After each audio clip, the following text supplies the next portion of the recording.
बच्चा मांग रहा था कि हमको लड्डू चाहिए और उसके पजामे का नाड़ा ढीला कर दिया। अब वो वही पकड़ने बचा है और जो मिला था वही छूट गया आपसे। नहीं, मैं कह रहा हूँ अब यही है इस देश की विडंबना क्या है जानते हैं। इस देश ने बहुत बौद्धिक बहसें क्लियर नहीं की। ब्राह्मणवाद का मतलब क्या है और उसमें अंतर है। फिर भी मैं बहुजन समाज से कहूंगा कि चलो ये ट्रैप है, इसको छोड़ देते हैं। मनुवाद, लेकिन याद रखना अगर वो आज आपको ब्राह्मणवाद बोलने से रोक ले गए फिर कल मनुवाद बोलने से भी रोकेंगे।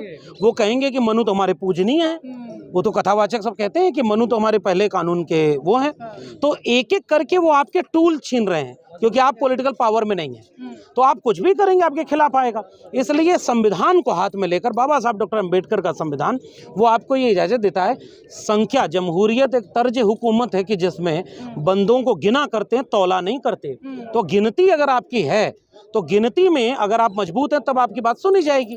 और न्यायप्रिय तरीके से केवल सरकार से पूछिएगा कि जाति जनगणना वाले में कॉलम क्यों नहीं दिया। तुम जाति जनगणना इसीलिए नहीं करा रहे हो। मैंने पूरी किताब लिख करके उनका पोल खोला है। यही सब टीवी पर बैठ करके कहते थे कि अंग्रेजों के आने से जातिवाद बढ़ गया। मैंने सबूत दे करके कहा कि वो 1650 में इस देश में जाति जनगणना हो रही थी। अंग्रेजों के पहले हो रही थी, मौर्य काल में हो रही थी जनगणना, अकबर के काल में हो रही थी जनगणना। ये सब झूठ बोलते हैं क्योंकि उनको लगता है कि बहुजन समाज तो मेरिट वाला है नहीं।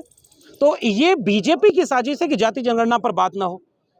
बीजेपी इतनी खतरनाक पार्टी है, एक तरफ वो हिंदू बनाने के नाम पर सबको एक करेगी, धर्म के नाम पर लड़ाएगी, फिर जाति के नाम पर लड़ा दी।